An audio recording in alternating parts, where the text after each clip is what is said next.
Bonjour et bienvenue dans cette nouvelle vidéo de présentation du jeu Mission France Libre, un jeu pour 1 à 8 joueurs à partir de 12 ans et qui se joue en 90 minutes environ. Donc nous avons fait déjà une vidéo de présentation du matériel. Voici celle qui va vous présenter la mise en place, l'installation de ce jeu. Bien, alors pour commencer la mise en place, il faut placer au centre de la table les deux plateaux de jeu que nous avons vus tout à l'heure dans la vidéo de présentation du matériel. Donc je présente le plateau au centre de la table, voilà le premier, et le second qui vient se positionner juste à côté de lui, dans le prolongement, là, entre les deux zones jaunes. Ensuite, il faut choisir le niveau de difficulté que nous allons jouer et voir quel nombre de joueurs nous sommes autour de la table. Nous allons imaginer que nous sommes 4 joueurs. Si nous sommes 4 joueurs, il y a un joueur qui joue en permanence, je vous rappelle, hein, parmi tous ceux qui sont disponibles. L'un est toujours présent, c'est Pierre-Denis. Et ensuite, les autres, on va donc les sélectionner au hasard. Je mélange les cartes. Voilà. 1, 2, 3 et 4. Voilà. Et on va choisir également les demi-cartes qui les accompagnent. Donc pour André Dittelme, pour René Cassin, pour André Postel-Vinet, pour René Pleven. Voilà, nous allons jouer donc à 5 joueurs cette partie. Et à partir de ce moment-là, on peut distribuer pour chaque joueur le jeton correspondant. Voilà, je vous les présente un petit peu. Voilà. Sur leur socle. Donc, Pleven, André Dittelme, René Cassin et André Postel-Vinet. Voilà. Chaque joueur donc va lire un petit peu la biographie de son personnage et puis regarder quel est le pouvoir spécial de son personnage. J'écarte ces éléments-là. Nous n'en avons plus besoin pour l'instant, nous verrons plus tard. Voilà. Donc deuxième étape, comme je vous le disais, choisir le niveau de difficulté des objectifs. Alors, soit on prend un niveau facile, et à ce moment-là, on prend parmi les cartes objectifs celles qui portent la mention 1 et 2. Donc je mets de côté toutes les cartes niveau 2, niveau 1, donc pour le recrutement de Londres, pour l'administration à Londres, puis pour les opérations secrètes, 1 et 2, puis pour l'administration à Brazzaville, 1 et 2. Voilà.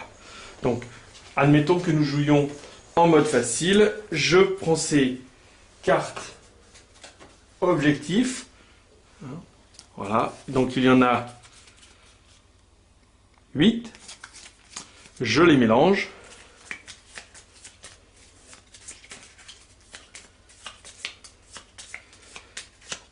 Et je viens en positionner de manière aléatoire 4. Une pour les opérations secrètes, une pour l'administration à Brazzaville. Là, c'est l'administration à Brazzaville, donc je l'écarte. L'administration à Londres. Le recrutement à Londres. Voilà. Donc nous avons nos objectifs pour l'ensemble de la partie. Donc je vais vous les montrer de près. Hop.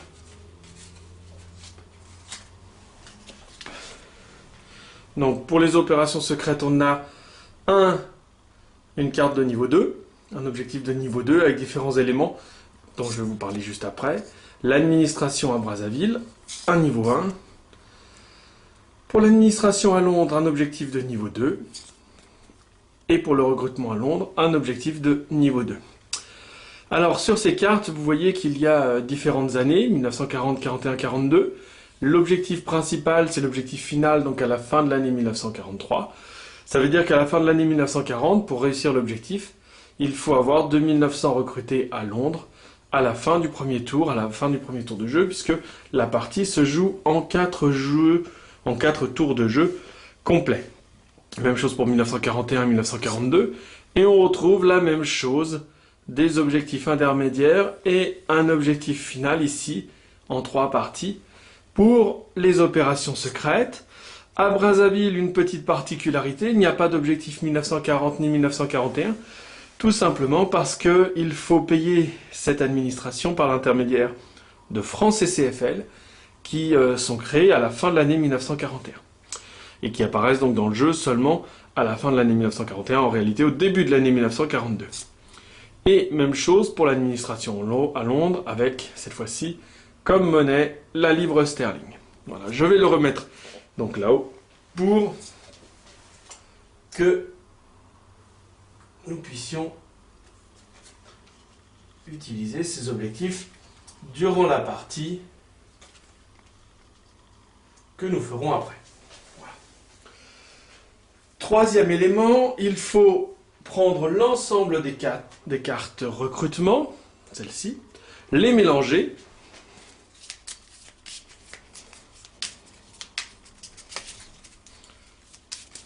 voilà, et ensuite les séparer en 2 tas de 18 cartes. 1, 2, 3, 4, 5, 6, 7. Le premier tas de 18 cartes, nous le posons sur la pioche située à l'Olympia Hall, qui est l'un des centres de recrutement de la France libre. Et le deuxième paquet, nous verrons tout à l'heure à quoi il servira. Je le mets donc pour l'instant de côté.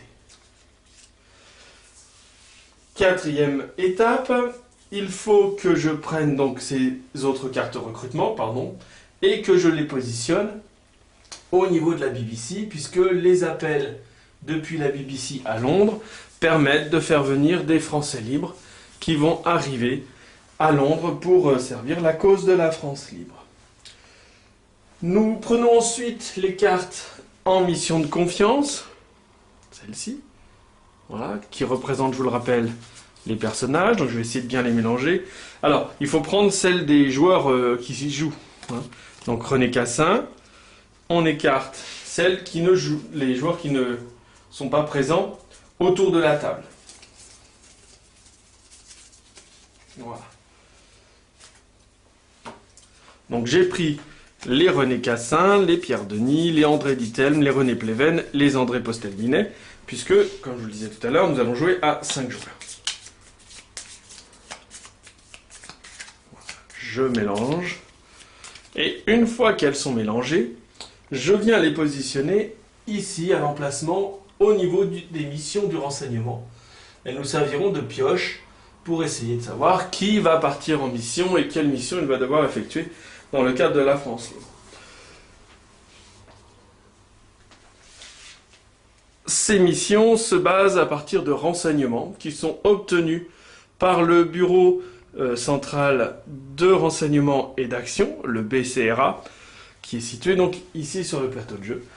Donc je mélange l'ensemble de ces cartes.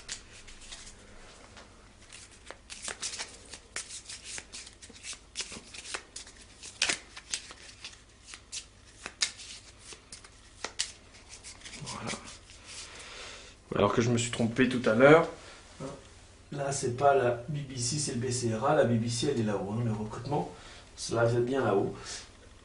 Les renseignements obtenus sont positionnés ici, voilà, à côté des cartes en mission de confiance. Je prends ensuite les 40 cartes opérations secrètes. Voilà. Celles qui sont comme celle-ci. Nous les mélangeons.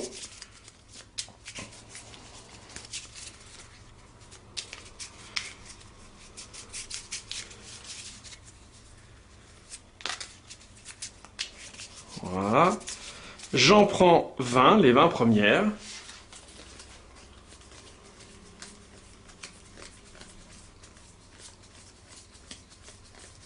Voilà.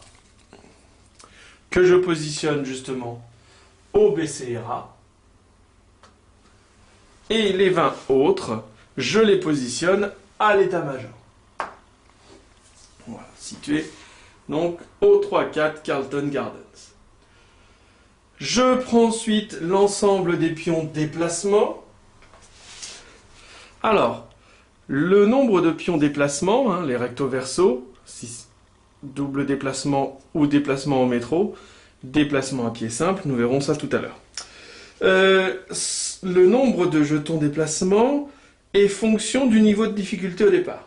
Avec un niveau facile, donc tout à l'heure, j'ai pris les objectifs 1 et 2. Dans un objectif moyen, les objectifs 2 et 3. Pour une mission un peu plus difficile, nous prenons les objectifs 3 et 4. Et pour une mission très difficile, les objectifs de niveau 4 et 5. En mode facile, nous prenons 8 jetons. 6, 7 et 8. Que nous positionnons dans l'espace réservé à cet effet, ici, en bas à droite du plateau de jeu, avec les 8. Dans un niveau moyen, nous en rajouterions 2 de plus, ce qui fait 10 jetons.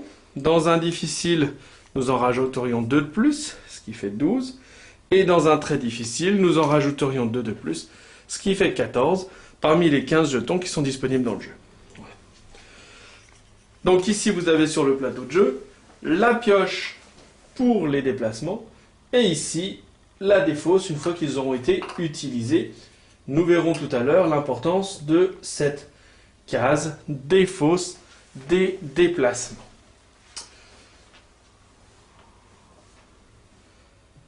Ensuite, il faut positionner les événements annés.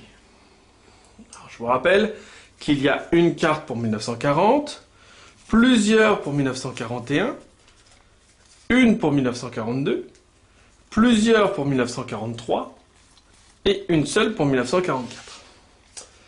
Donc, nous allons piocher au hasard, sans la regarder, une carte pour 1941, on va choisir celle-ci, une carte au hasard pour 1943, allez, pique-nique douille, nous allons choisir celle-ci. Et nous allons les positionner avec les autres dans un paquet. 1940, 1941, je suppose, c'est ça, 1942, 1943, 1944. Et nous allons les positionner à l'emplacement prévu à cet effet en retournant le paquet, de manière à avoir 40, 41, 42, 43, 44. 44 marquant la fin du jeu. Voilà, à l'emplacement prévu. Quand le tour de jeu, le premier tour de jeu sera achevé, nous retirerons donc la carte 1940 et nous passerons à 1941. Il faut ensuite mélanger les cartes His Majesty's Treasury, avec la figure de Winston Churchill. On mélange, on mélange, on mélange, et on les positionne donc au bureau de Winston Churchill. Voilà. Qui nous servira de pioche. Avant-dernière étape, il faut prendre l'ensemble des billets. D'abord les billets en francs français, donc des liasses, ici une liasse de 100 000 francs français, une liasse de 200 000 francs français, une liasse de 500 000 francs français, enfin des liasses de 500 000 francs, 1 million de francs, et puis 5 millions de francs. Voilà, quelques-unes. Donc les francs se positionnent à cet endroit-ci du plateau où il est écrit donc francs courants. Voilà. Deuxième paquet à positionner, le paquet donc des livres sterling, ici 5000 livres, avec la correspondance en francs, même s'il y a une petite carte qui permet de savoir quel est le taux de conversion. 100 000 livres, un paquet de 100 000 livres, 500 000 livres, 1 million de livres, et 5 millions de livres. Donc, qu'on vient positionner ici, à côté des francs. Le troisième paquet de billets, donc les francs CCFL, avec 1 million de francs CCFL, 5 millions de francs CCFL, 10 millions de francs CCFL, 50 millions de francs CCFL et 100 millions de francs CCFL. Ces billets étant tous, bien évidemment, j'ai oublié de vous les montrer pour les autres, mais recto verso, voilà, avec des magnifiques billets. Les francs CCFL se positionnent tout en haut, ici, du plateau de jeu, à proximité donc de l'imprimerie Bradbury Co. qui a imprimé les billets pour la France libre. Dernière petite étape de l'installation. Il y a dans le jeu 2 jetons recto verso marqués d'une croix blanche sur fond rouge.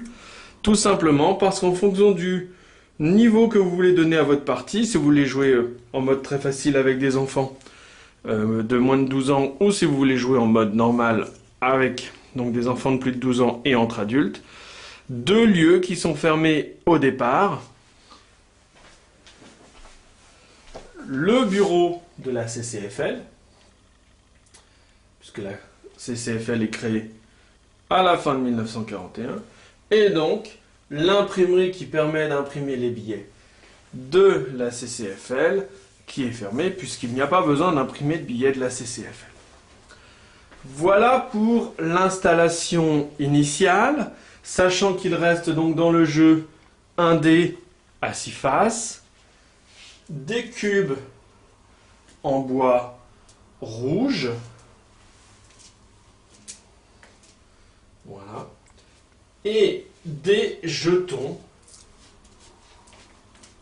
marron comme cela. Donc avec la particularité du jeu avec René Pleven, hein, puisque René Pleven, quand on joue avec René Pleven, on joue avec un petit jeton qui vient se positionner sur sa carte, et c'est une action spéciale qu'il peut utiliser une seule fois. Je vais vous montrer ici. Voilà. Et quand il effectue son action, il prend son jeton et le pose à côté de son domicile, ici, à Grosvenor Crescent. Voilà pour l'installation, et nous verrons dans quelques instants comment se joue donc ce jeu Mission France Libre. Bien, pour achever l'installation et commencer à jouer, il va falloir que nous placions donc la carte en recrutement initial sur l'emplacement prévu, qui est la première carte en fait de la BBC, ici, voilà. Ce sera l'un des premiers événements à résoudre, et ensuite il faut que nous placions donc des petits cubes rouges à proximité donc du plateau ici, puisque chaque cube rouge va permettre ici de mentionner quel est le niveau ici pour l'administration à Londres, donc 1 500 000 livres. Ici, il nous en faudra donc 2 pour l'administration à Brazzaville. Ici, donc 4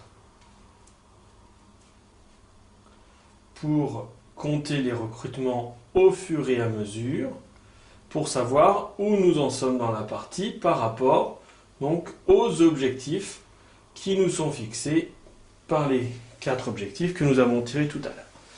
Donc il refaut 3 cubes ici, voilà, 2 ici et un seul ici.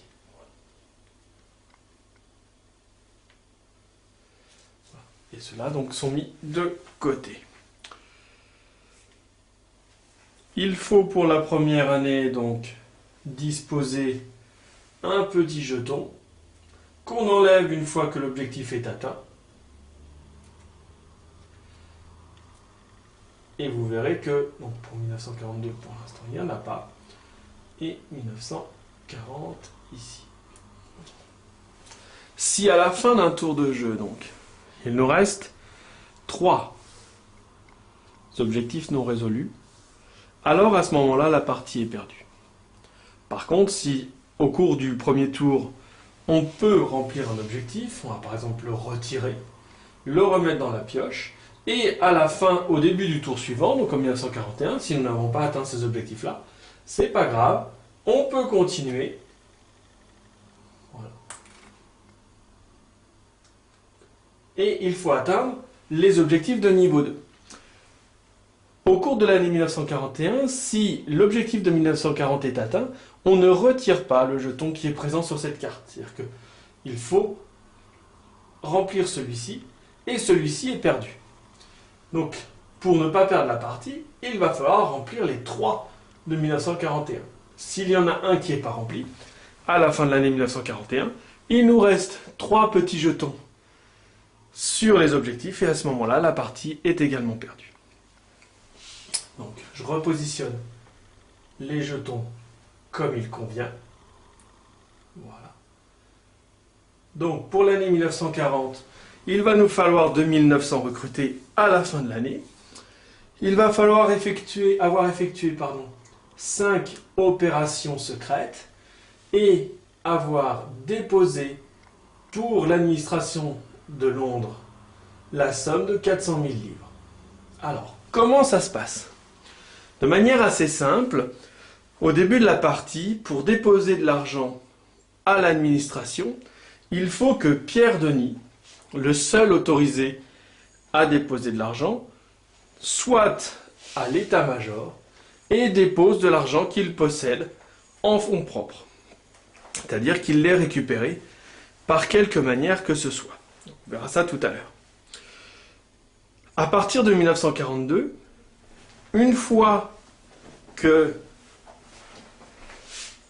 le bureau de la CCFL est ouvert et que l'imprimerie Bradbury Wilkinson & Co est ouverte, alors tous les joueurs peuvent venir au bureau de la CCFL pour déposer de l'argent ici, pour l'administration à Londres, pour l'administration à Brazzaville, pour les opérations secrètes, et donc, à ce moment-là, modifier ici les tableaux en fonction de la somme déposée. Comment concrètement se déroule un tour de jeu? Eh bien, en fait, c'est assez simple. Le tour de jeu commence au moment où un des joueurs lit la carte de l'événement de l'année et il s'achève quand tous les jetons de déplacement sont passés de la pioche de déplacement vers les joueurs eux-mêmes et de ces joueurs vers la défausse. Quand il n'y a plus de jetons déplacement en jeu, alors c'est la fin du tour. On vérifie si les objectifs sont atteints et s'ils ont été atteints ou si au moins s'il n'en reste pas 3 sur le plateau de jeu ou au moins 3, alors on retire la carte 1940, on passe à 41 et etc. jusqu'à arriver à 1944 qui marque la fin du jeu complet. Comment se déplace-t-on?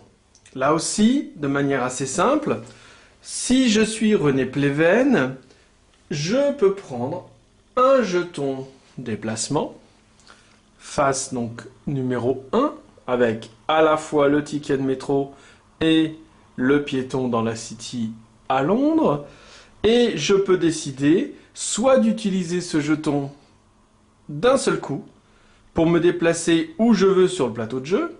Admettons que je sois ici et j'ai besoin de me rendre donc de l'autre côté du plateau de jeu à l'Olympia. Je prends le métro. Voilà, vous voyez qu'il y a une station de métro ici à côté de la Banque d'Angleterre et une ici à côté de l'Olympia. Et je défausse complètement mon jeton. Si je suis René Cassin, je vais prendre donc un jeton de déplacement dans la pioche des déplacements, des jetons déplacement. Je vais décider, admettons que je suis également à la Bank of England, je veux aller voir le bureau de Winston Churchill, j'ai besoin d'aller voir Churchill, je prends mon jeton déplacement, je me déplace au maximum de 2 cases, donc là, une case, 2 cases, pas de souci, Winston Churchill c'est ici, et je retourne le jeton sur l'autre face pour montrer qu'il me reste un déplacement à pied possible avec ce jeton déplacement. On ne peut donc pas se déplacer à pied de plus de 2 cases qui sont ouvertes, c'est-à-dire que ici, dans la configuration initiale, ces emplacements ne comptent pas, donc je fais en réalité 1, 2 si je le veux, ou 1, 2 si je le veux. Et avec le deuxième déplacement, je peux refaire un deuxième déplacement de 2 cases. Un déplacement 1, 2, 1, 2 ou 1, 2. Voilà. À signaler qu'il est impossible et interdit de faire un aller-retour. C'est-à-dire que je n'ai pas le droit de faire 1, 2 avec ce jeton. Mais j'ai le droit de faire, par exemple, 1. Si j'étais ici, donc je suis ici, je fais 1, je retourne, j'effectue l'action associée à Winston Churchill, et j'ai le droit pour mon deuxième déplacement possible de refaire 1, et je défausse. Quand on se déplace sur une case, il est obligatoire d'effectuer l'action qui est associée à cette case. Généralement, c'est tirer une carte de la pioche, puisque tous les lieux, ou pratiquement tous les lieux, sont associés à des cartes ou à des billets, et en ce cas-là, il y a obligation à faire un change monétaire.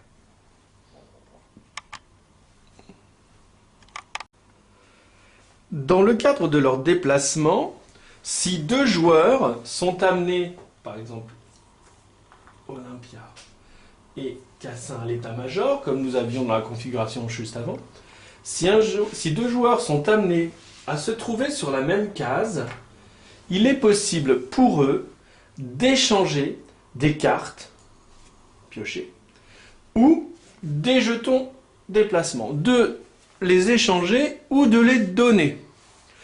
Par contre, le don ou l'échange d'argent, quand 2 joueurs sont sur la même case, sont strictement interdits. Donc il n'y a pas le droit de faire d'échange d'argent.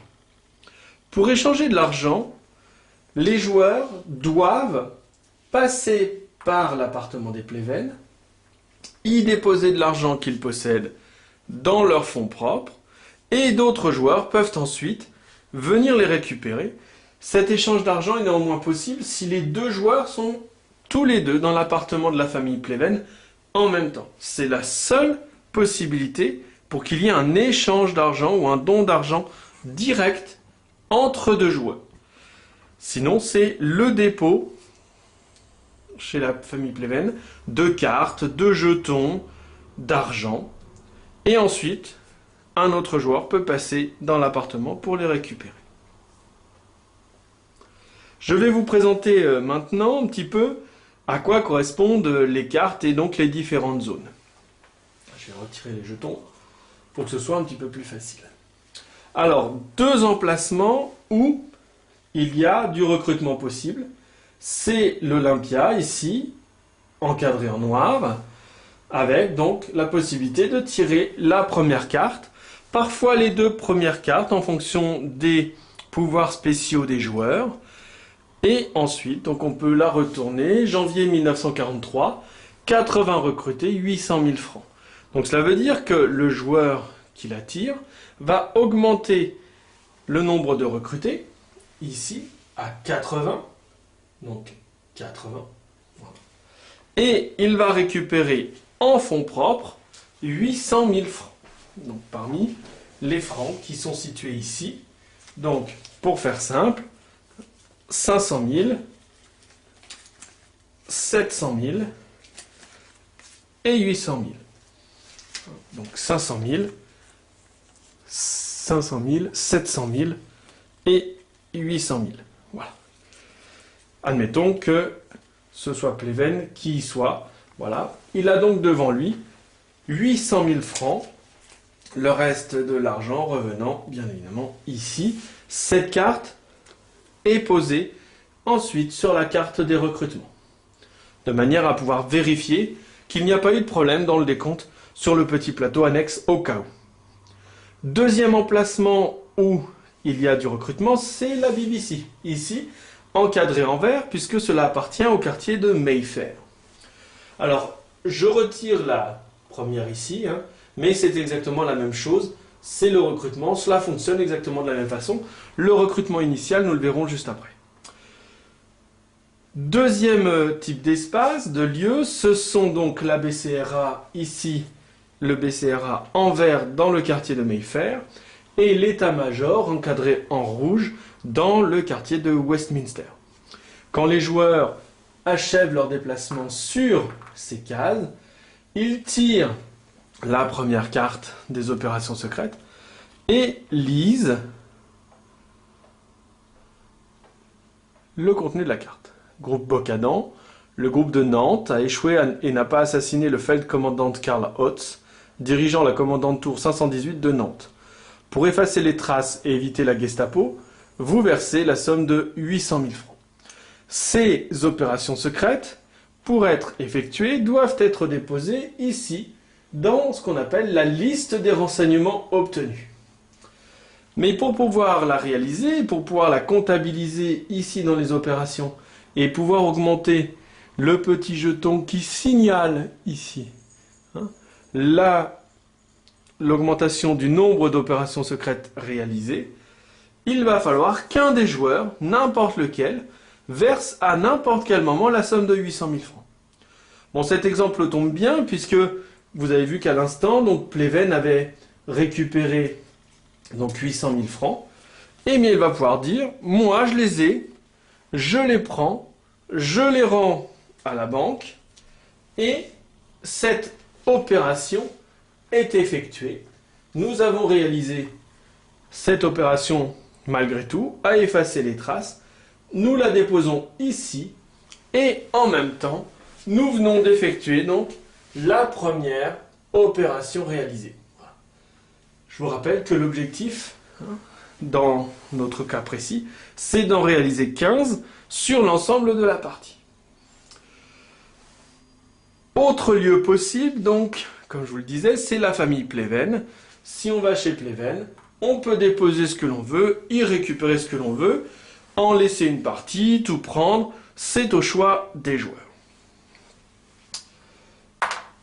Quand le déplacement s'achève sur la case Winston Churchill, à ce moment-là, le joueur tire la première carte, parfois les deux premières, en fonction des exigences spéciales de chaque carte, des objectifs spéciaux de chaque personnage, et tire donc la carte His Majesty's Treasury, retourne la carte et prend pour lui la somme indiquée, donc ici 500 000 livres.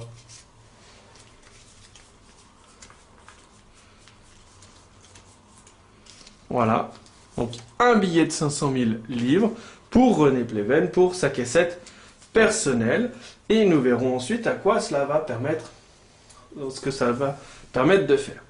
Eh bien, admettons que Pleven, justement, il a ses 500 000 livres, son prochain déplacement, il peut aller à la Banque d'Angleterre. Et avec ces 500 000 livres, il peut les échanger contre des francs français, des francs courants, au début de la partie. Il peut aussi faire l'inverse, c'est-à-dire que s'il avait gardé ses francs, il peut les échanger contre des livres sterling, en utilisant toujours le rapport qui est mentionné sur la petite carte aide que nous avons vue dans une précédente vidéo. Ici, donc 500 000 livres, ça nous donne en réalité 100 millions de francs. Et ça pourrait donner 100 millions de francs CCFL. Voilà.